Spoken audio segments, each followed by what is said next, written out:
Hello people, it's your boy Ambassador again doing his thing. As usual, I stumble on interesting videos, I react on them. That will even be the majority of the things I'm doing now. I just realized at a certain point, I love entertainment things, I'll keep doing it. That's just my passion slash hobby thing. But there are more serious issues to talk about here, and I feel like if nobody's talking about it, it gets swept under the carpet, and then that's what we Africans do. So I stumbled upon this video which was ranking African countries which have female representation in the political, should I call it, in their political landscape. What African country has the highest percentage of parliamentary seats held by women? And number 10 is Cameroon with 33.89%, and number 9 is Tanzania with 37.4%, and number 8 is Burundi with 38.21%, and number 7 is Ethiopia with 41.31%, and number 6 is Cape Verde with 41.67%, and in the top 5, and number 5 is Mozambique with 43.2%, and number 4 is Namibia with 44.23%, and number 3 is South Africa with 45.61%, and number 2 is Senegal with 46.06%, and at number 1 is Rwanda with 61.25%. Let us know which country surprised you. And first, to be honest, because Cameroon was on this list, I just had to react to it. I was first happy, like, oh, my country is known for a good thing. Because usually when I see Cameroon on most lists, it's not the best of lists. So I think I've shared some of such lists here. But this time, Cameroon was on a good list and I had to talk about it.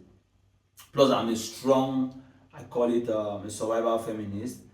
Okay, I don't want to explain why I call myself survival feminist, but that's why I refer to myself.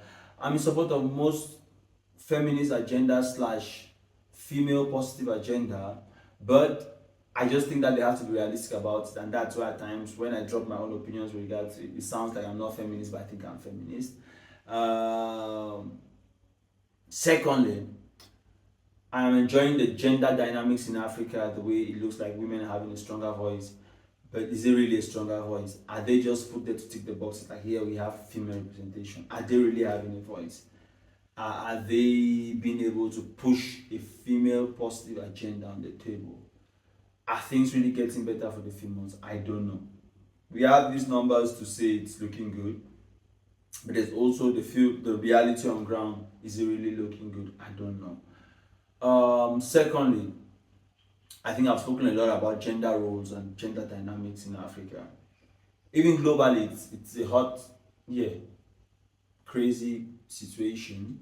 But I also think that it looks like it's getting better, but it's getting worse for the society. Normally, empowering the woman should be a positive move towards development because she's at the core of the house, the family, which is the basic unit of every society.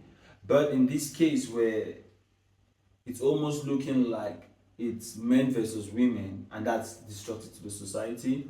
Secondly, I think I was having this conversation the other day at the job, so I was telling some ladies, like, I agree with everything they're saying, but I feel like most of these arguments are pulled one-sided. So we're having a conversation where I was saying that, yes, men have a very difficult attitude. She was saying men are being raised to think they're kings and this and that. I say yes, that's very true. Men are being raised to think that they are kings, although my own mother did not raise me like that. It was not easy. But generally, I think men are raised to think that, okay, you're in control of the house, whatever you say goes, you can do whatever you like and all of those things. That's one. But two, they're also raised to feel like you have to shoulder all of the burden. You cannot complain.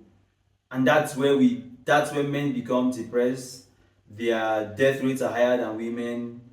They are kind of reckless in society because you have nobody to confide to. You are even built to feel like you don't have the right to complain. So I was telling them, like, so don't just change one side. Yes, you want to raise the man to be more aware of these emotional things. If I thought that's what we want to do, I don't necessarily agree that that's what we want to do. There's a reason why the men were built like that.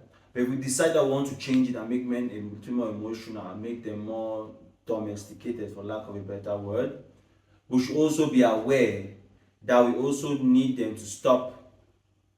I would ask women, like, yes, in those days when the same men were going for war, do you know the mind frame it took for somebody to go to war, either to kill people or get killed? It was not fun. His mental or psychological balance is not the same. Don't assume that you know that person just because It's your brother, your husband, your father. That being said, nowadays we are not going for war, but we are facing, should I call it, an invisible battle, which is day-to-day survival. I was telling this lady, like, we the men just feel like, okay, I have to contribute for everything in the family. Once you get married, you have to carry the burden of your family and have family.